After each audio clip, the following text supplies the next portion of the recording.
What's up, movie fans? My name is ATNY. Welcome to a theater near you. Today we are talking about Logan Lucky. This is a film directed by Steven Soderbergh and written by Rebecca Blunt, and it stars a huge cast including Channing Tatum, Daniel Craig, Adam Driver, Seth MacFarlane, Riley Keough, Hilary Swank, and many others. This is a really fun film, you guys. If you're not familiar with Steven Soderbergh and the films he's directed in the past, maybe you've heard of his trilogy that he directed, the Ocean's 11 movies, or Ocean's 11, 12, and 13. And I gotta say, I was really excited for this film when I saw the trailer, just knowing that it's a Steven Soderbergh film. I'm a huge fan of Ocean's 11 and 13. I don't like 12, I'll be honest. But I love the way that he portrays and brings together a very diverse cast of interesting characters that all add and subtract something to the story. And what I mean by that is he provides characters that all have traits and flaws. And he does a really good job assembling those characters to deliver what is typically a heist movie. He does a lot of heist and crime movies, but he does them in a way that have a lot of charm and a lot of slick, almost elegance to them. It's one of my favorite things about Ocean's 11. You never see anyone pulling a gun or shooting somebody, or it's easy, you just blow them up, or you just...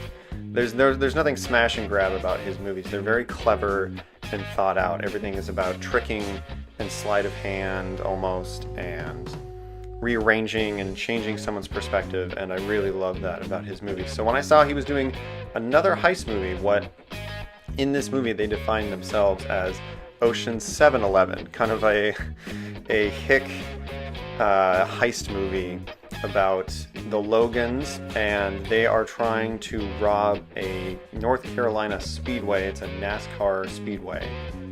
The writing in this movie is very well done. Rebecca Blunt, as it turns out, this is her first screenplay, and it really brings this story to life. A lot of these characters, when you watch the trailer, it seems like they're just going to be dumb hicks, but there's a lot more to each character as you continue to watch them, and I really got to commend the screenplay for that. These characters, while they can be dumb, they have moments of being stupid, which is kind of great. It kind of brings humanity to the story. They are still very intelligent people. They do clever things. They do things that you don't see or you didn't expect. You didn't see it coming.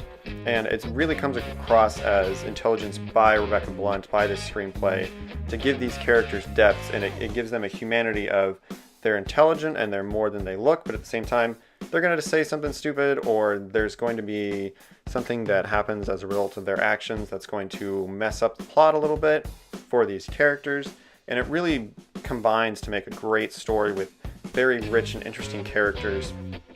Daniel Craig as well did a really awesome job. He's kind of the demo expert of this film, and the subplot of this movie is he is the safecracker that they need. They know him because it's this small town in West Virginia where everybody knows everybody, and he's known as the bank robber. He's the safecracker, but he's in prison, and so the subplot of this film is breaking him out of prison so that the main plot, the heist, can take place. And some of the best moments in the film involve Daniel Craig. Some great laugh-out-loud moments that I didn't expect from him. So great props to him.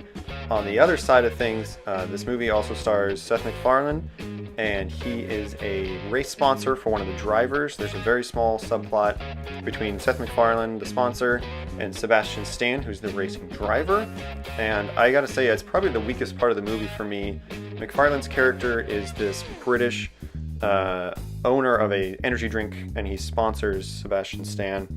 And his character, being British, has a British accent, and it's one of the worst parts of the movie. It just sounds like Seth MacFarlane doing his English accent, and it just doesn't work. And he's got a really bad wig on, and I don't know if the point was that his character, who is kind of a fraud, resembles who he is, and so it's on the nose and self-aware that his character is coming across fake, or if this is just a bad performance by MacFarlane.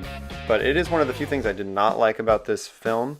So small note there. Thankfully he's not in much of it, doesn't really affect the story, but if there was a negative, it is the subplot with MacFarlane and Sebastian Stan. And nothing against Sebastian Stan, he's fine in this, but it's a very small role, and it's almost a little distracting that he kind of pops up in it out of nowhere and then goes away.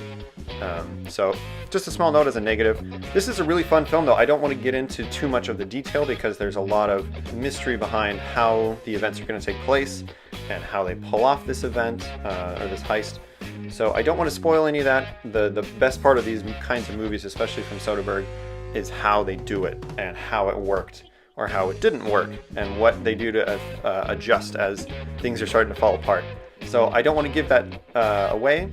It's very well done, guys. This is a really fun one. I also want to note that Channing Tatum's character has a daughter played by Farrah McKenzie, and she's great. I always want to exemplify when child actors do an awesome job. I think a lot of times in this day and age we have mediocre child actors and we just kind of like, they're a kid, it's fine, who cares? She does a great job. She's really heartwarming and sweet, so kudos to her. Farrah McKenzie did an awesome job. Hope to see you in more stuff. Other performances, Adam Driver, Channing Tatum, they're awesome. They do a really good job. Very funny. Again, there's a great balance. And again, it's got to come from partially the writing. Great balance of kind of dumb intelligence where they'll say something or act a certain way that's stupid, but at the same time they're planning out this multifaceted heist. And it's very believable that they know these things. We're shown that Channing Tatum is great with his hands. He's very mechanical. He's worked in construction all his life, but he says stupid stuff. And you're like, okay, I believe that he would screw up, but he knows how to fix it. Or I believe that he could plan this to happen a certain way just because he's very hands-on and he's intelligent in that sense, but he's not great with social interactions or talking his way out of a scenario. So awesome job in the performances. Guys, I really enjoyed this film. It's a ton of fun. If you like the Ocean's movies or movies of that caliber, other heist films, I really recommend Logan Lucky. It's awesome. It is out August 17th, 2017. I hope you check it out. I'm giving this one an 8 out of 10. Please check it out. Comment down below if you guys have seen it or when you do see it. Let me know what you think. Also, feel free to hit me at Twitter. I'll link one of my other reviews. I try to put out reviews at least once a week, if not more. This was kind of a busy week for me. Had a couple of reviews. So thank you guys so much for watching. My name is ATNY. This is A Theater Near You, and I'll see you next time.